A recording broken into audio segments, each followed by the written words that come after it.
नरेंद्र मोदी ने पुराने संसद भवन के सेंट्रल हॉल में ऐतिहासिक भाषण दिया। उन्होंने अपने तीसरे कार्यकाल के कई बड़े प्लान को भी साझा किया। मोदी ने बताया कि एनडीए गठबंधन की उनकी सरकार देश में गुड गवर्नेंस के लिए जानी जाएगी। वहीं दुनिया भर में भारत का मान कैसे बढ़ाना है, इसका मिशन भी ऑन हो गया है। नरेंद्र मोदी ने 18वीं लोकसभा के लिए 18 बड़े टारगेट कुछ इस तरह से सेट किए हैं।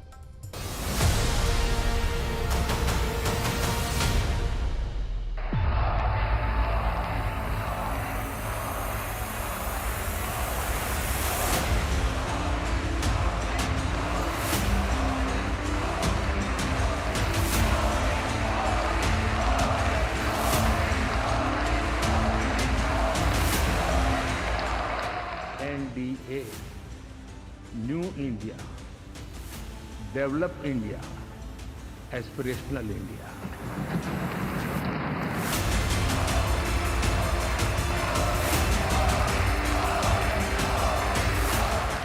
एनडीए की नई परिभाषा और नए लक्ष्य के साथ शुरू होगी मोदी की तीसरी पारी।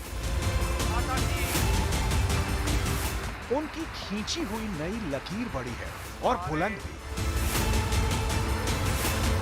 नरेंद्र मोदी की खींची इस लकीर से नए भारत की, उज्जवल भारत की, महाशक्तिशाली भारत की तकदीर तय होनी है।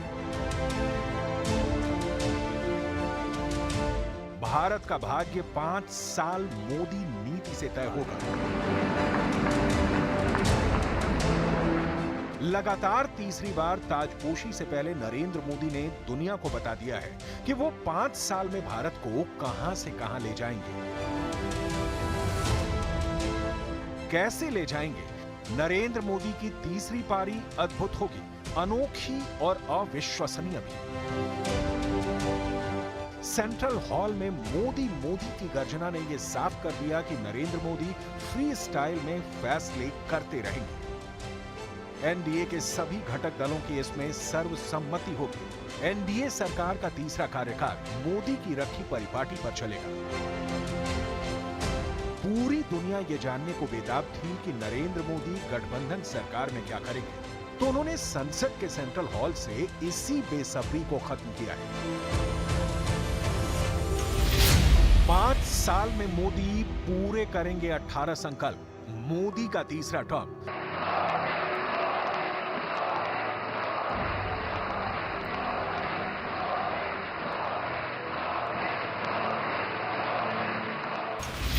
रोजगार से रिफॉर्म तक अब झुकेगा चीन यूएस। पीएम मोदी के 5S। संसद भवन के सेंट्रल हॉल में नरेंद्र मोदी का कॉन्फिडेंस देखते ही बन रहा था। उनकी एंट्री ऐतिहासिक रही।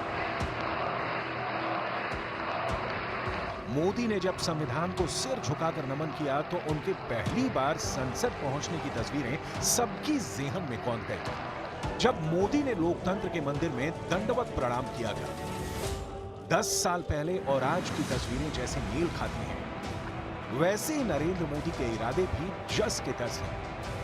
मोदी ने 5 साल का अपना जो विजन सबके सामने रखा है, उसकी पूरी दुनिया में चर्चा है, क्योंकि मोदी ने भारतीय लोकतंत्र की परंपरा से दुनिया को पाठ सीखने का संदेश भी दिया है।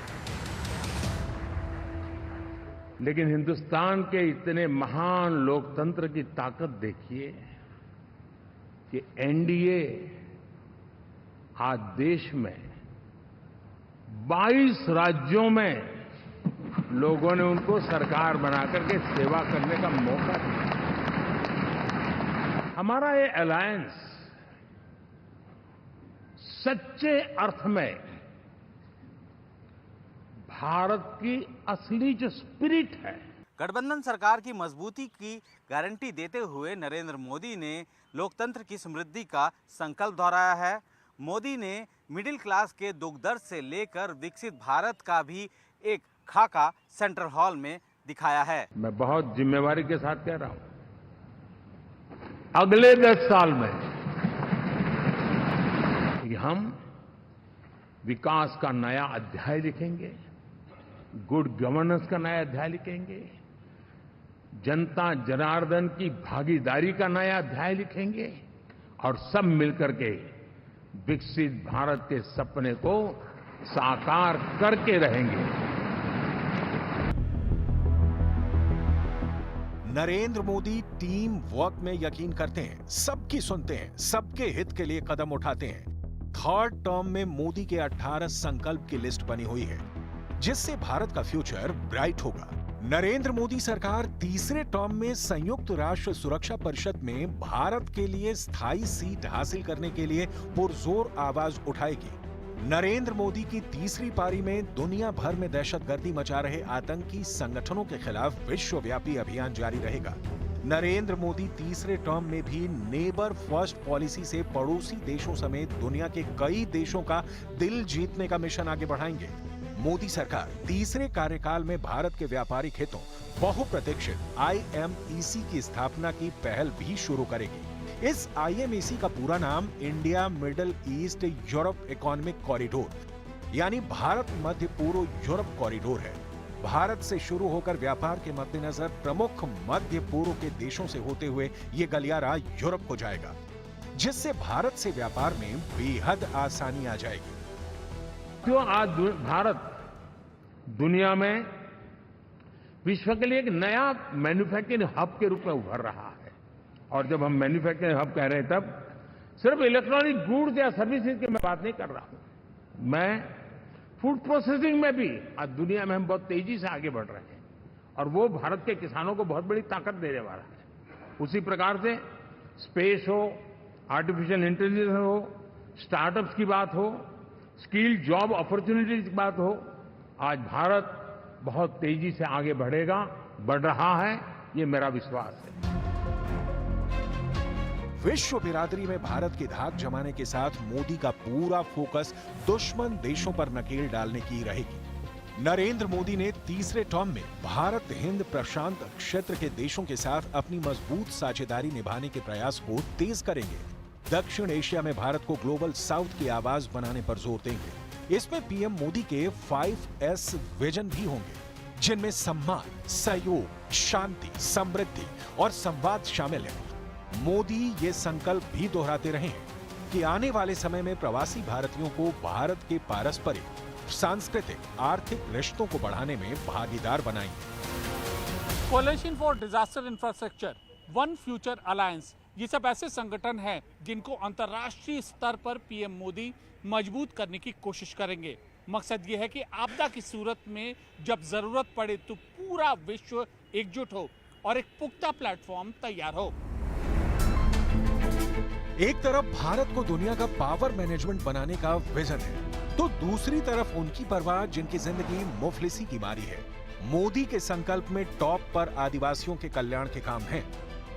10 ऐसे राज्य जहां हमारे आदिवासी बंधुओं की संख्या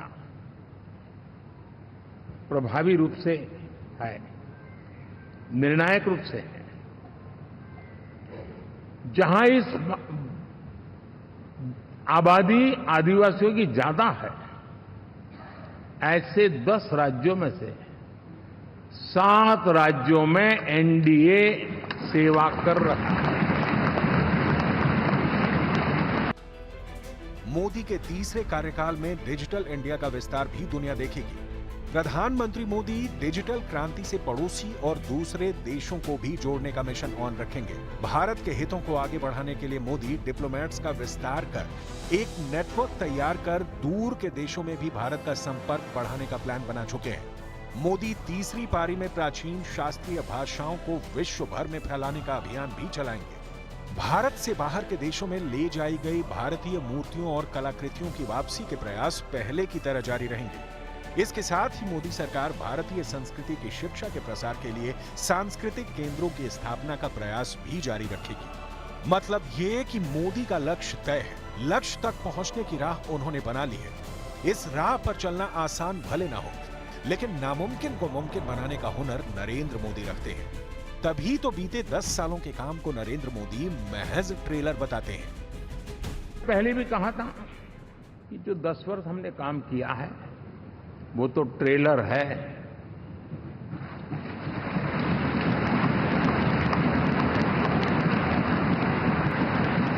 और वो मेरा चुनावी वाक्य नहीं था, ये मेरा कमिटमेंट है। हमें और तेजी से, और विस्तार से, और तेज गति से देश के आकांक्षाओं को पूर्ण करने में रत्ती भर भी विलंब नहीं करना है। 9 जून को शपथ ग्रहण के साथ ही नरेंद्र मोदी का तूफानी मिशन शुरू हो जाएगा। तीसरी बार पीएम बनने के बाद मोदी की धाक G7 में ग्लोबल लीडर भी देखने को बेताब है।